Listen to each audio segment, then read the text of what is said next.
And now, it's Boomer Life, lifestyle discussion designed to make your life more engaging, meaningful, and complete. Celebrating the baby boomer generation, this is Boomer Life on CIL 650.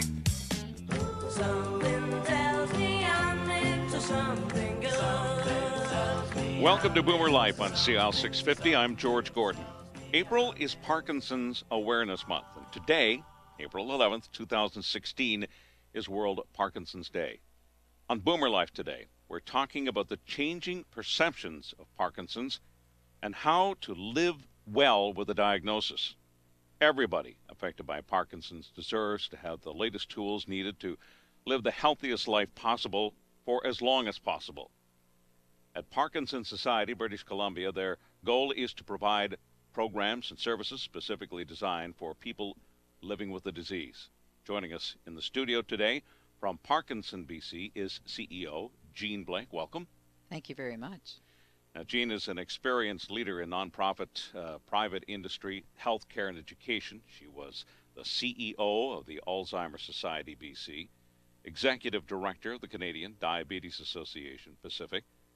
Prior to these positions, she provided expertise in organizational development, training, leadership to a range of clients and employers in all levels of government and healthcare. Jean, welcome to the show, and tell us a bit about your background and what led you to your role in Parkinson BC. I think you've covered my background pretty well there. Well, I think my experience in nonprofits in particular around raising awareness and increasing programs and services to people affected by a disease. Parkinson's is unfortunately has a growing incidence in British Columbia, and so it was looking for some additional tools to increase awareness about the disease, and especially reaching out to people affected by the disease, how they could live better by accessing various services and supports and fighting back themselves in terms of exercise issues.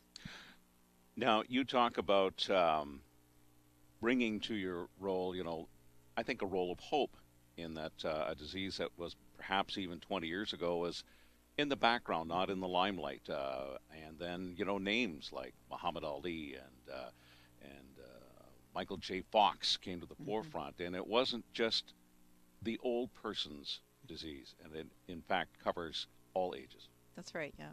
I think even as early as early 2000s, there was a very different approach to treating people with Parkinson's disease. It was rest and maybe not even physiotherapy, never mind more active exercise. And so now there's a very different approach. Unfortunately, we also are seeing a younger demographic as well being diagnosed with the disease. So we have people as young as in their 30s. I've even unfortunately met one young lady that was in her late 20s that was diagnosed with the disease. So it's still in the smaller numbers that are those that are under 60, but unfortunately we are seeing this, and it's called young onset. So for example, we have an awareness campaign, April being World Parkinson's Awareness Month. We have an awareness campaign trying to educate people to this disease, that it doesn't discriminate. It does reach across various age groups, across gender, sexual orientation, across race, ethnicities.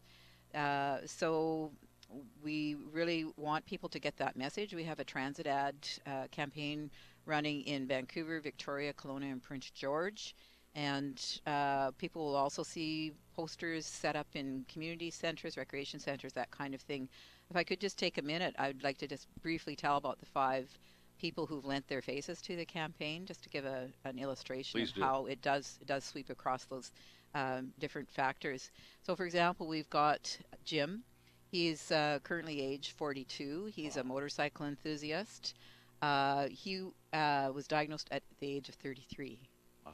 And he's gone through quite a bit of change. He was one of the folks that it progressed fairly quickly, and so he became a candidate for an intervention called deep brain stimulation, and it has helped him quite incredibly. But he is very active and is able to move and enjoy life and still participate in work, which at age 42, you can imagine, is pretty important. We also have Dan. He's currently 83, At age 80, he decided he was going to cycle across Canada and from the southernmost border to the northernmost accessible road to raise awareness about Parkinson's disease. It took him 3 years because there was a road washout in Inuvik the first time he tried that one. And then he had to move from an upright cycle road bike to a recumbent bike because he had experienced a back issue in the second try. But he made it. He is now 83 years old, and he was diagnosed in 2007. Started at the age of 80 to do Started this. at the age of 80. Pretty incredible man. We have Hope Diamond. She's 51. She's a drag queen. She's in corporate management and entertainment. She was diagnosed in 2013. We have Val. She's 60 years old. She was diagnosed 6 years ago. She's very active, a skier, a cyclist, an outdoor enthusiast. Unfortunately, she was lost her voice, and she was a business consultant, and so she did have to retire quite soon after the diagnosis. She's on our board, though, and she's an incredibly bright woman, and she communicates through using texting. We also have Viola. She's 66 now. She was diagnosed in 1993, so she was quite young. She was an IT professional. She has now retired, but she stays involved. She is a fabulous artist, and if you go on our website, you can see a little bit more about all these folks. Well, that's pretty important information, and the one thing I got through all of this, it didn't matter what age some of these people who are dealing with Parkinson's, now it doesn't matter what age they are prepared to do whatever it takes to live their life to the fullest, even if you're 80 years old and you think you can ride a bicycle from one end of the globe to the other. I think that's pretty amazing. And for people who lose their voice, you talked about the one woman who wasn't able to participate in her business anymore, and I think of Linda Ronstadt, one of those beautiful voices, robbed by Parkinson's. I saw an interview with her, and it's heartbreaking, but she is another one that never gave up, do whatever she can. She's still trying to live her life to the fullest. Do we have a handle on the numbers of people with Parkinson's disease here in BC and in Canada? So the Ministry of Health numbers for 2012-13 tell us that there are 12,500 British Columbians living with the disease. I just got a proclamation from the government, BC government, for April Awareness Month, and it says 13,300. So as we would expect, there has been an increase in the numbers. In Canada, we're not as fortunate to have as good data collection in other provinces, so they're still using a 2008 number, which is 100,000 Canadians. As we had mentioned before, that as the years go along, we have more. We're going to hear from people who are researching this disease and looking for better ways to live as the show goes on. We'll talk to a person who is living with Parkinson's disease, and moving on. Is it the greater awareness and the greater amount of research that is allowing us to identify more cases, as opposed to, well, there are more and more cases of Parkinson's, or is the incidence increasing? Well, the incidence is increasing, and it really does depend on the data collection system that your Ministry of Health has in place. So as I said, here in BC, we're fortunate. They have been collecting statistics since 2000. And so that's we were able to track incidence and prevalence actually in most of the larger communities across British Columbia. I know that one of the myths that we've talked about is that this is an old person's disease. You have pointed out that it hits people of all ages, even as young as in their 20s. With this being April, Parkinson's Awareness Month, is there a big takeaway for listeners about what they can do to inform themselves better, or to help in this fight? I think it's largely that we want people to be aware that it doesn't just affect the senior population, that it does cross all boundaries, it doesn't discriminate, and that you can live, most people can live fairly well if you have access to appropriate medication, care, and if you're able to fight back with exercise. Do we know what causes it? Unfortunately, no.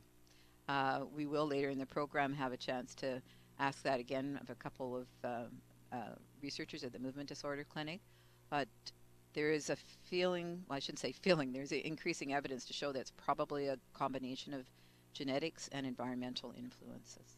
Not to say that it's hereditary, just because perhaps your parents, one of your parents may have had it, doesn't mean that you're naturally, or necessarily, at least we don't understand at this point, that you're going to pass that on That's through correct. your genes. So there's a tremendous amount of work to be done. One of the programs that you're talking about is the Parkinson's movement and step by step, mostly step by step. Would you like to talk a little bit about that? Sure. The Parkinson's movement, first of all, we started last year just to get people more aware of the influence of exercise on their ability to live better. And we did it really as our April awareness campaign, but we've decided that that's something that people should try and do throughout the year. So it's really a year-long campaign.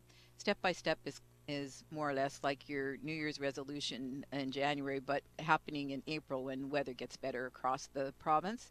And it's really a walking program in a group setting. We know that often motivation is a real difficulty for people to get started exercising. So if you have a commitment to a group, it may increase your ability to do this, to get committed to it.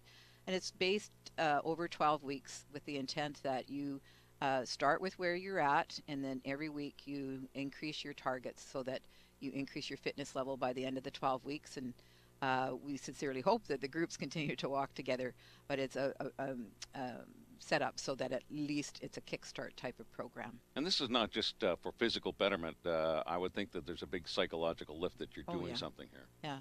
Some of the, again, you'll have an exercise researcher that can speak to this better than me later on in the program, but there's some thought that the hormones that our body produces when we exercise may temporarily take over the role of dopamine, which is the chemical that's missing in people with Parkinson's disease, or decreased in people in Parkinson's disease.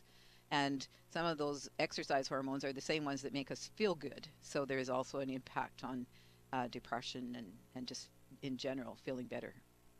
So complicated, so many things to think about, and so much more to learn. You can get more information about Parkinson's disease at ParkinsonBC.ca.